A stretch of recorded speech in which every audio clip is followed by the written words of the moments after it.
আসসালামু আলাইকুম এভরিওয়ান। সুখের সংসার গল্পের 6 নাম্বার পর্ব। তো চলো বেশি কথা না বলে গল্প শুরু করা যাক। অয়ন খাওয়া শেষ করে রুমে এসে দেখে রাইসা ঘুমিয়ে পড়েছে, কিন্তু এখন কোনো মায়া কাজ করছে না ওর রাইসার প্রতি। ও শুধু রাইসাকে অবহেলা কি জিনিস তা বোঝানোর জন্য এখানে এনেছে। রাইসার ফোন বাজছে। অয়ন ফোনটা তুলতেই দেখলো নিলয় কল করেছে। রাগে কপালের রগ ফুলে উঠলো ওর। নিলয় ওকে ধোকা দিয়েছে, সবগুলোর থেকে প্রতিশোধ নিবে সে। ফোনটা কেটে সাইলেন্ট করে রাখলো। নিলয়কে কাল দেখে নেবে, তার আগে নিশিতা ভাবির সাথে কথা বলতে হবে। মেয়েটাকে যে নিলয় ঠকাচ্ছে সেটা কি ও জানে? প্রথমে কল কেটে দিল, আর এখন ধরছেই না। রাগ উঠলো নিলয়ের। একে তো অন্যায় করেছে, এখন আবার ভাব দেখাচ্ছে। নিলয়ের কল দেওয়াই ঠিক হয়নি। এত ভালো মানসিকতা রাইসার প্রতি দেখিয়ে কোনো লাভ নেই। নিশিতা বলল, কাকে ফোন দিচ্ছ? নিলয় বলল, আমার এক কলিগকে। বিষয়টা ইচ্ছে করেই চেপে গেল নিলয়। এখন রাইসার কথা বললে নিশিতা আবার ওকে ভুল বুঝবে। নিলয় বলল, আচ্ছা তুমি ফিরে এলে কেন? নিশিতা বলল, মানে কি বলতে চাচ্ছ তুমি? আমি না আসলে ভালো হতো তাই না? আমি এসে তো ডিস্টার্ব করে ফেলেছি। নিলয় বলল, এই না, আমি কি সেটা বলেছি? মানে তোমাদের না বাড়ি যাওয়ার কথা ছিল? নিশিতা সব খুলে বলল নিলয়কে। নিলয় বলল, টেলিপ্যাথি তাই না? নিশিতা বলল, জানি না। নিলয় বলল, যাই হোক, ফিরে এসে ভালো করেছো।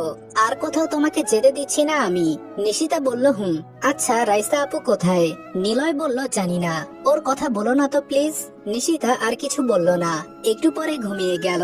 রাইসার ফোনটা ভালো করে চেক করছে অয়ন, শুধু নিলয়ের ছবি। রাগে দুঃখে কান্না পাচ্ছে ওর। আচ্ছা ওর ভালোবাসায় কি এতই খাদ ছিল? হঠাৎ অয়নের চোখ আটকে গেল একটা ফোল্ডারে। নিলয় আর রাইসার কিছু ছবি। রাইসা নিলয়কে জড়িয়ে ধরে আছে, নিলয় ওর গলায় মুখ ডুবিয়ে আছে। অয়ন রাগে ফোনটা আছাড় মেরে সোফায় গিয়ে শুয়ে পড়লো। এসব দেখার মানসিকতা নেই ওর। কালকে নিলয়ের সাথে সামনাসামনি কথা বলতে হবে, আর নিশিতা ভাবির সাথেও। মেয়েটা যে পদে পদে ঠকে যাচ্ছে। নিলয় ফোন দিয়ে নিশিতার বাবা আর দাদা দাদিকে আসতে বলল। এটা হবে নিশিতার জন্য সবচেয়ে বড় সারপ্রাইজ। মেয়েটা অনেক খুশি হবে, আর একাও থাকা লাগবে না। রাইসা সকালে ঘুম থেকে উঠে দেখলো পাশে অয়ন নেই। গেল কোথায়? ও তো এই সময় ঘুম থেকে ওঠে না, আরো লেট করে। সোফায় চোখ পড়তেই দেখলো অয়ন গুটিসুটি মেরে ওখানে ঘুমাচ্ছে। রাইসার ভেতরটা দুমড়ে মুচড়ে গেল। যে ছেলেটা তার থেকে বেশিক্ষণ দূরেই থাকতে পারতো না, আজকে সে আলাদা ঘুমাচ্ছে। অবশ্য এতদিনে হয়তোবা অভ্যাস হয়ে গেছে। রাইসা এই নিয়ে এত কেন ভাবছে? সে উঠে ফ্রেশ হতে গেল। আজকে অনেকদিন পর রাইসা তাদের কিচেনে আসলো। ইস, যেমন রেখে গিয়েছিল তেমনই আছে। অয়ন বিন্দু মাত্র চেঞ্জ করেনি। আজকে কতদিন পর রান্না করবে সে? এতদিন তো নিশিতার হাতের রান্নাই খেয়েছে। নিশিতা নিলয় কেমন আছে ওরা? না, রাইসা আর ওদের নিয়ে ভাববে না। নিলয় তাকে অনেক অবহেলা আর অপমান করেছে। নিশিতা তাকে থাপ্পড় মেরেছে, তবুও নিলয় কিছুই বলেনি। ফ্রিজ থেকে সবজি বের করে এনে সবজির খিচুড়ি বানালো। মনে পড়ছে নিশিতাকে এইসব রান্নার জন্য কতই না কথা শুনিয়েছে। আজকে এই রান্নায় অমৃত লাগছে। রুমে এসে দেখে এখনো ঘুমাচ্ছে অয়ন। ইস, এই চেহারাটা এখন কত নিষ্পাপ লাগছে। আচ্ছা রাইসা কি দেখে নিলয়ের প্রেমে পড়েছিল ঘরে এমন একটা ছেলে থাকতে? হয়তো অয়ন তাকে সেই সময় টাইম দিত না, এজন্যই। এই একাকিত্বই তো যত সর্বনাশের মূল। হঠাৎই রাইসার চোখ পড়লো ফ্লোরে। তার ফোনটা ভেঙে চুরে পড়ে আছে। কে ভাঙলো? অয়ন। কিন্তু কেন? রাইসা ফোনটা উঠিয়ে জোড়া লাগিয়ে চালু করলো। হায় আল্লাহ, নিলয়ের এত মিসড কল, কিন্তু এখন কেন? সে তো রাইসাকে বেরোই করে দিতে চেয়েছিল ঘাড় ধাক্কা দিয়ে। রিসেন্টে দেখলো গ্যালারিতে ঢোকা হয়েছে, তার আর নিলয়ের কিছু ছবির ফোল্ডার ওপেন করা। ও, এই জন্যই অয়ন রাগে ফোনটা ভেঙেছে। অবশ্য এটাই স্বাভাবিক। ছবিগুলো কিছু একান্ত মুহূর্তের। না, রাইসা সেটা একান্ত মুহূর্ত বানিয়ে নিয়েছে। কালকে যখন সে নিলয়কে জোর করে জড়িয়ে ধরেছিল তখন ছবি তুলে নিয়েছিল। আর একবার যখন সকালবেলা নিলয় তাকে নিশিতা ভেবে টান দিয়েছিল তখনও ছবি তুলে নিতে ভুল করেনি রাইসা। ভেবেছিল পরে কাজে লাগবে, কিন্তু এটা যে অয়নের মনে আরো ঘৃণা বাড়িয়ে দিল তার জন্য। উঠে দেখে রাইসা ফোন হাতে নিয়ে দাঁড়িয়ে আছে। ও চুপচাপ ওয়াশরুমে চলে গেল। রাইসা ভেবেছিল অয়ন বুঝি তার সাথে কথা বলবে, কিন্তু ও তো একবার ফিরেও চাইলো না রাইসার দিকে। অয়ন বের হয়ে কোনো কথা না বলে ডাইনিং টেবিলে বসে পড়লো। রাইসা খাবার সার্ভ করে নিজেও খেতে বসলো। কেউ কোনো কথা বলছে না। রাইসা একবার বলার চেষ্টা করেও পারলো না। খাওয়া দাওয়া শেষে অয়ন ফোনটা হাতে নিয়ে কোথায় যেন বেরিয়ে গেল। একবার রাইসাকে বললও না। নিশিতা ওর দাদির কোলে মাথা রেখে শুয়ে আছে। নিলয় যে ওকে এত বড় একটা সারপ্রাইজ দেবে ও ভাবতেই পারেনি। কতদিন পর বাবা দাদু দাদিকে দেখলো। দাদি ওকে নানান গল্প শোনাচ্ছে। এই সময় কি করতে হয়, কি কি খেতে হয়, কি কি করতে হয়, আরো অনেক কিছু। নিশিতা মন দিয়ে দাদির কথাগুলো শুনছে। নিলয় ওকে দূর থেকে বসে বসে দেখছে আর শ্বশুরের সাথে কথা বলছে। মেয়েটা দাদিকে পেয়ে একদম বাচ্চা হয়ে গেছে। নিশিতা বলল, দাদি আমার না কাঁচা আম খেতে মন চাচ্ছে। দাদি বলল, এই সময় এমনই হয়, নাত জামাইকে বল তোর জন্য কাঁচা আম কিনে নিয়ে আসতে। নিশিতা বলল, তুমি বলো। দাদি হেসে বলল, আচ্ছা বলে দেব। নিশিতার ফোনে মেসেজ আসলো। ও মেসেজটা দেখে অবাক হলো। ওখানে লেখা, নিশিতা ভাবি আপনি আজকে আমার সাথে একটু দেখা করতে পারবেন? It's urgent please. অ্যাড্রেসও আমি মেসেজ করে দিচ্ছি। আমি অয়ন, রাইসার হাজবেন্ড। নিশিতা কি করবে বুঝতে পারছে না। রাইসা আপুর হাজবেন্ড, সে তো অনেক খারাপ নিলয় বলেছিল। না হলে রাইসা আপুকে ডিভোর্স দেবে কেন? আর এখন নিজেকে তার হাজবেন্ড বলছে কেন? যাওয়াটা কি ঠিক হবে ওর? তাও আবার সবার চোখ ফাঁকি দিয়ে। নিলয়কে কি বলবে?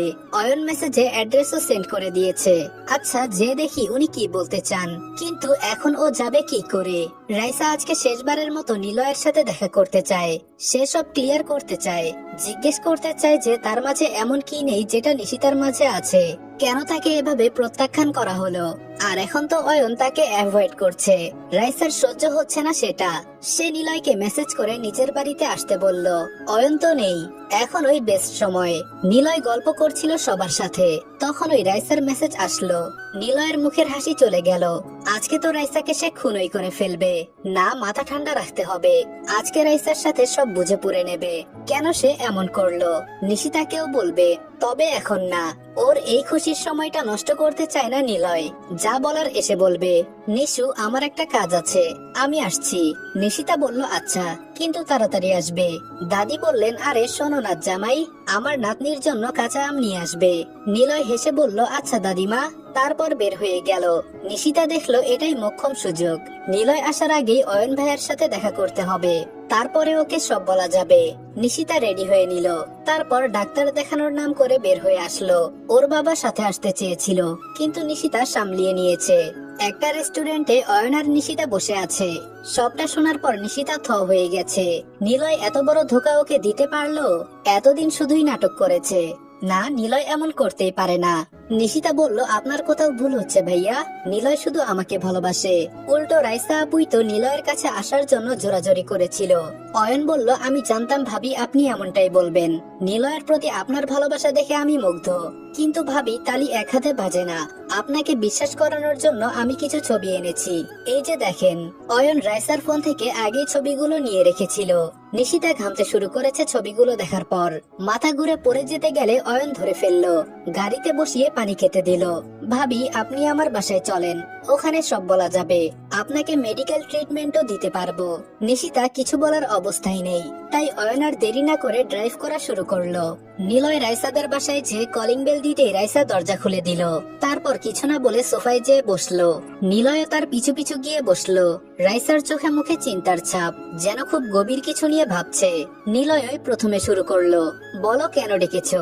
এটাও তোমার কোনো চাল নয় তো? হঠাৎ ডিভোর্সি স্বামীর কাছে ফিরে এলে যে? আমি রিফিউজ করে দিয়েছি বলে আবার এখানে ফিরে এসেছো? আমারই ভুল হয়েছে, তোমার কথা শুনে নিজের ফ্রেন্ডকে অবিশ্বাস করেছিলাম। বুঝি না কোথা থেকে আসে এত চাহিদা। নিলয়কে কথা শেষ করতে দিল না রাইসা, তার আগে সে বলা শুরু করলো, ব্যাস অনেক বলেছো, এবার আমার কথা শোনো। ফার্স্ট অফ অল আমাদের ডিভোর্স হয়নি, সো আমি লিগালি আমার স্বামীর বাসায় আছি। সেকেন্ডলি, এবার রাইসা একটু বিনয়ের সাথে নরম সুরে কথা বলল, আমি তোমাকে সত্যি ভালোবাসি নিলয়।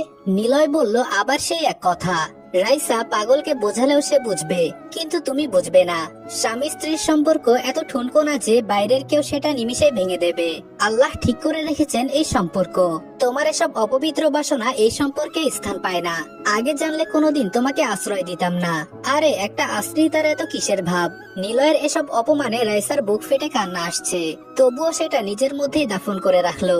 রাইসা বলল, যাই হোক, আজকে তোমাকে এসব কথা বলতে আমি ডাকিনি। জানো তোমাকে কেন ভালোবেসেছিলাম? অয়ন তোমার এত ভালো বন্ধু, কিন্তু আমাকে সে সময় দিত না। সারাদিন শুধু হসপিটাল, পেশেন্ট, ইমার্জেন্সি, ব্লাবলা।